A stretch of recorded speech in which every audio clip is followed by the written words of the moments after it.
So hello, I'm gonna talk about how to start from particle dynamics in magnetic field to the actual building of stationary solutions of the Maxwell-Lanzmann equation. So this is been a long-standing work and it's been done in collaboration with many co-authors. I'd like to mention Aurélien Cordonnier, Elias Lariviou, and Shanagawa and Benjamin Cambon, which were like collaborators, but like PhD students, master students, or postdocs who are working with me. So how does it start? First, I will talk about the scope of the problem, and then I will describe how this problem of fusion plasmas can be tackled using a Hamiltonian approach. And I will discuss briefly transport barrier in this setting and how we can get to self-consistent solutions of the problem of the Maxwell-Lazar problem. So what is the scope of the problem? There is a pluralized fusion. So like what is fusion? It's like what is fueling the sun. We are having just a reaction. What was chosen is the reaction between the deuterium and the tritium nucleus that generates helium with a simple list of energy. Most of the energy would be like is in neutrons, but some so typical typical energy for this reaction to occur is about 100 keV. So it means like we need a very hot plasma, and this is needed in order to overcome the Coulomb barrier to start the fusion process. So problem is then how to confine such a hot plasma on Earth if you want to control fusion. So one of the ideas to control was to use a magnetic field. If you have a charged particle, because plasma is composed of just ions and electrons. If you have charged particles, there would be like just winding around magnetic field lines. So in some ways they're confined, at least two directions of them are confined. So there's still a one-third one like along the magnetic field. This is with constant magnetic field, while like things are not confined. So we have, in order to make the magnetic field, we have a coil, and how to try to make this confined also in the third direction. The idea is just to make the coil round. We are trying to make it round. And then there is a small problem, like if you put it just like that, there's going to be a drift. There is a particle drift in the one direction, so it depends on the sign of the charge and of course like the current and how the magnetic field is designed, but typically you'll have a drift in the z direction, and this is not really well what we wanted because then it's not confined. So the solutions to that is what has been done tokamaks is to actually to try to make the magnetic field spin a bit around, so like the particle will not be moving up, but since it's more or less following the field lines, when it moves up, eventually it will go down and go back towards the center and much more confined in this setting. So as I mentioned, so how we reach the plasma for control fusion. So we make this reaction.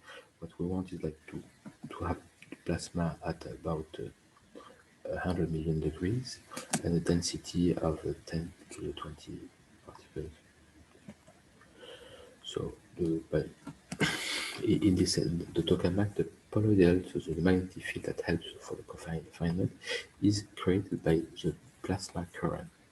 So in some way, like the plasma self-stabilizes, and what is nice also at the same time with the self-stabilization, there is ohmic heating and occurs, and so heats the plasma. So while we are driving the plasma to self-confine, we are heating it at the same time. But this works only up to temperature of order 1 keV, so there's still one order of magnitude in order to reach the 10 keV that we are wanting to. So we need to do additional heating. So I'm going to give you maybe some scales also, like if you think about the electrons, the cyclotron frequency is about 100 gigahertz. But what is important, like in order to realize fusion, we need to stabilize the plasma for about 1 minute. So you have the typical Larmor radius of an electron is about 0.1 millimeter. Typical radius of the tokamak is about 1 meter, and the typical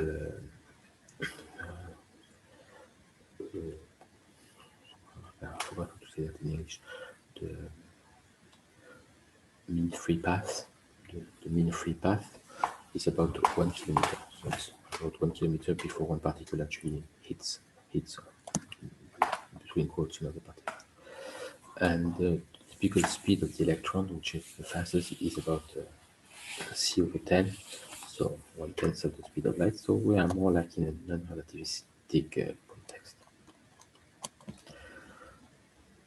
So because of those conditions, we are actually having a collisionless non-relativistic plasma. And in this setting, what happens is Maxwell-Vlasov description is best suited in order to describe the plasma. And what is nice also is that particle trajectorism may be tackled using classical conservative mechanics. So that's where like the Hamiltonian approach and how we can try to study this plasma comes. So why are we going to use Hamiltonian models?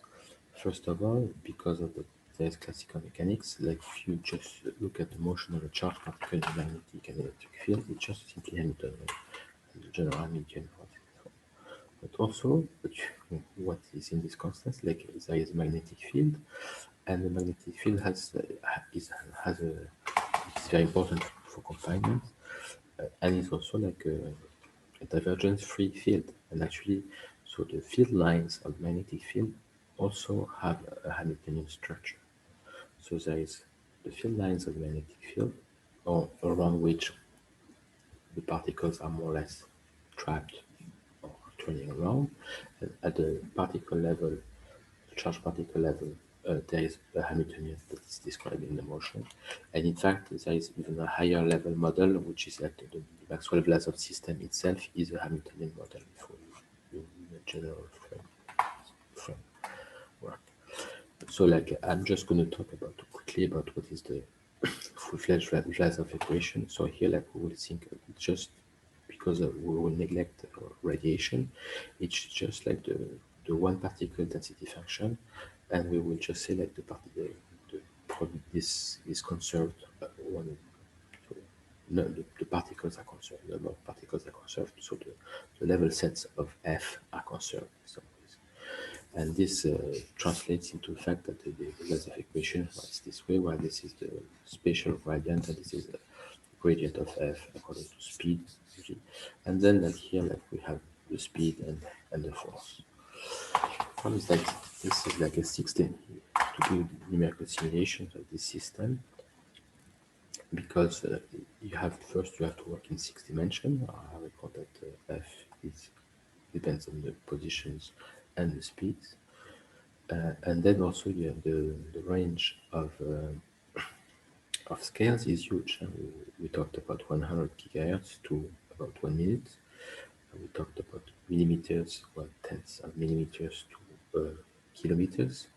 This is for, and like if we look at the speeds, we have to go from like cold plasma, so slow, close to the boundaries of the machine, to the very hard plasma inside, where the particles are moving quite fast. So what was the idea?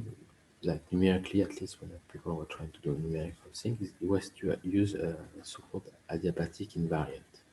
So the magnetic moment mu zero is some kind of adiabatic invariant in some specific case, and then to make a change of variables, and then so if we use this invariant, we don't have to resolve very fast time scales. We can just go just to the megahertz.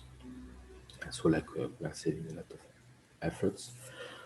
And what happens is like this has reached like in the last 10 years or so an industrial level. It means like there's a lot of geocognitive codes that are doing another advantage in happening with this translation. You have the associated variable that disappear, so you end up with more like a 4 degrees of freedom system with those constants that are changing. And so like you are reducing also the dimensionality of the space. So we'll try to see if this is a good idea. So one question that we can ask is like, is this a good idea? So what we will think about, I will study now and talk about quickly, is about just a particle that is evolving in a magnetic field. So there is no electric field. So P and Q is going to be conjugate, and A is the vector potential. And we will, to simplify things, we will fix a Coulomb junction so that the divergence of A is 0. So, and I will consider like some toroidal magnetic field with like symmetry. So like there will be a constant of the motion. So the magnetic field will be of this form. So yes, so there is a function G here that monitors the winding, so like the colloidal component, and the radial or the E phi, the toroidal component is just like the simple component that you would get if you were just doing a coil, like a torus coil. So you have a magnetic field like that with so invariance by rotation, vector potential that is associated, and here like just this F is a small integral primitive of G, of small g, and what you end up having is because of the symmetry, you have two invariants. You have, of course, the energy that is zero, and also some kind of angular momentum along the phi axis. So it's a system with 3 degrees of freedom, but with only two invariants. So if you think about Arnold-Xavier, you don't have the third invariant, so the system should be generically chaotic. But if we have an adabatic invariant, the chaos should be very, very slow, and we should maybe not see it, at least on the time scales that we consider hybrid. So what we will do in order to check that if this is true, in fact, we will consider a limit case. We will go to the radius of the torus, the main radius. The small radius will be a constant, but the main radius will go to infinity, so that we transform the torus into a cylinder. In this setting, like the E phi, that was the rotating, and the polar coordinates that become which E phi becomes a constant vector. It's like the direction of the cylinder, and the magnetic field becomes much simpler. What is nice is like in this setting, the motion of the particles is integrable, and so we have an effective Hamiltonian of this form with the constant constants of the motions. That because now we have a translation constant that we are recovering that we didn't have before. Yes, we had before. We had invariance by rotation, which translates into an invariance by translation now. But now we have an invariant along the poloidal direction because it's just a cylinder and there is no winding. So now we have a new constant of the motion that makes the system integrable. And but we have a parameter which is this function f that is related to the primitive of this function g. So we can choose, actually we can maybe artificially choose f so that there is x point in the system. So like here, like we choose f, create an f, so that we would have a separatrix and an unstable fixed point in the system. And so now we have this setting for we choose this kind of setting for the magnetic field that creates this kind of trajectories. And what we are going to do is like we're going to go back to the torus. And when we go back to torus, like so, this R was infinity was what we had here. Now we are reducing R. We're going closer and closer to a total constant. And what we can see is like as R is getting smaller and smaller, we have a chaotic zone that grows and grows and grows. So if we have chaos in these zones, it means there is in these zones there is no mu. So the constant of the motion that it was used is a priori not the constant of the motion. And when we look at the fluctuation on mu, we see that we have a large fluctuation. Oh, here there's a mistake. There's a mistake in this picture. I should have to change it. Here, like, there should be some oscillations. It's about 20%, and then it reached 50%. So I want to move to transport barriers. So how to do to we, sh- we go, first we're going to go back to a cylindrical periodic geometry, but I will consider a magnetic perturbation of the system. So I will consider my A, but I will allow my A to be modified and to be perturbed by adding one mode that will also destroy symmetry. And so if I have just one mode, I will destroy the symmetry. My field line will still be integrable, but my particle motion should be destroyed. And then I can also tune F in order to have a non-monotonous so-called Q profile, which is prone to create a transport variant system. This is said by the literature. What we find is that we can also find ways to create effective potentials of the cylinder when there is no perturbation, so that there are situations where there is a double well, and so there is a separateness with this kind of settings. So we can create separateness. And so when we add the perturbation with just one mode, so like the field lines are still integrable, again we get chaos in the system. So it means there is no third invariant. If we had a third invariant, most likely we would have regularity because we would have three constants of the motion for a system with 3 degrees of freedom. So what we can think about is like what happens with magnetic field lines. So we can add, when we have just one mode, we have integrable motion. When we add more modes, we destroy even the integrability of the field lines. So we can play a bit with this. It's two modes of the perturbation. And then we can look at what is going on. So there is more chaos. What is going on with particles? And with particles, it's not obvious. Like you can see that here there was a lot of chaos, but eventually, so like suddenly, like you can see that a regular area can appear and can be creating a barrier, because we hear like particle will not be able to cross from here to here. They will not be able to cross because there is a regular trajectory. So it's not obvious that when we increase the chaos in the magnetic field, that the things become more complicated for the particles. This is on the opposite. In some ways, we see like the emergence of a barrier. And actually, we can make a resume on how these kind of barriers are appearing and what is going on with the particle trajectories, if them depending on their energies, what is going on. So now I would like to go back to the integrable case. What we know is that integrability is ensure is that the stationary state can be easily be implemented. In fact, any particle density function that commutes with the effective Hamiltonian will do the job. So how to choose?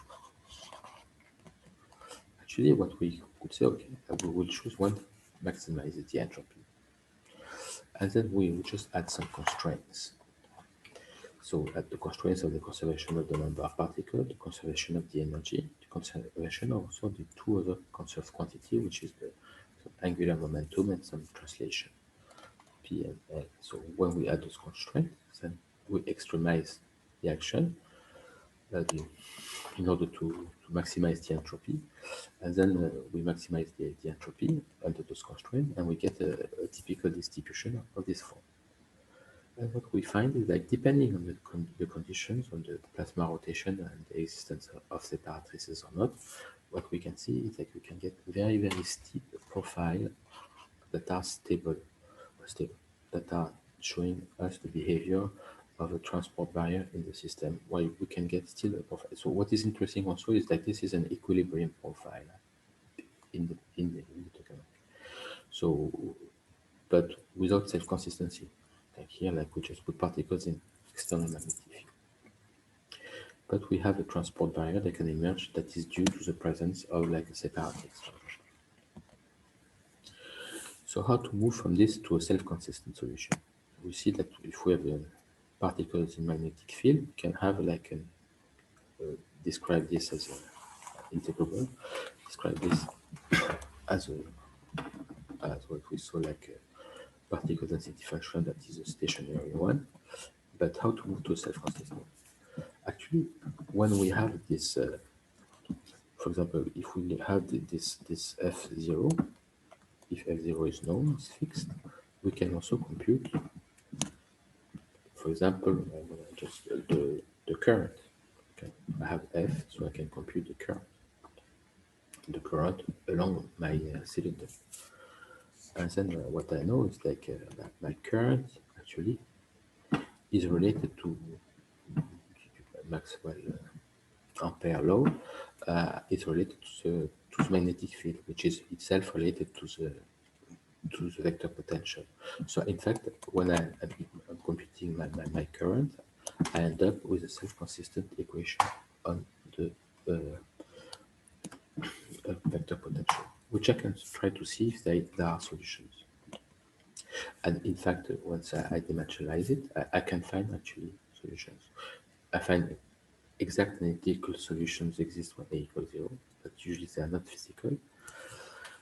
But that can be interesting in some settings, but it's difficult. But else we have to resort to be a numerical solution. And what we find is like magnetic profile can lead to the region with separatrices. And the parameter that governs this sign is J second of 0. And in fact, when we just take only one parameter, one here in the first two cases, to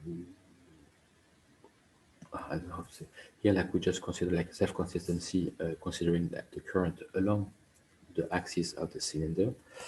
Oh, no, sorry. Here in this slide, I'm saying that we can obtain a full self-consistent solution, also taking into account that there's two species of particles. There is positive ions and there is electrons. But eventually, we end up with the same kind of form for the equation. And what I was wanting to say is like that here, like we can also go beyond and we say, okay, no, there is also like current, like poloidal current that goes around the cylinder, and then we have do again something that we can solve with two species, but we end up with couple the couple nonlinear differential equations, and that we can solve only numerically these. And what we saw is like, yes, in this setting, the bifurcation is identified and it depends on the sign of j second of 0.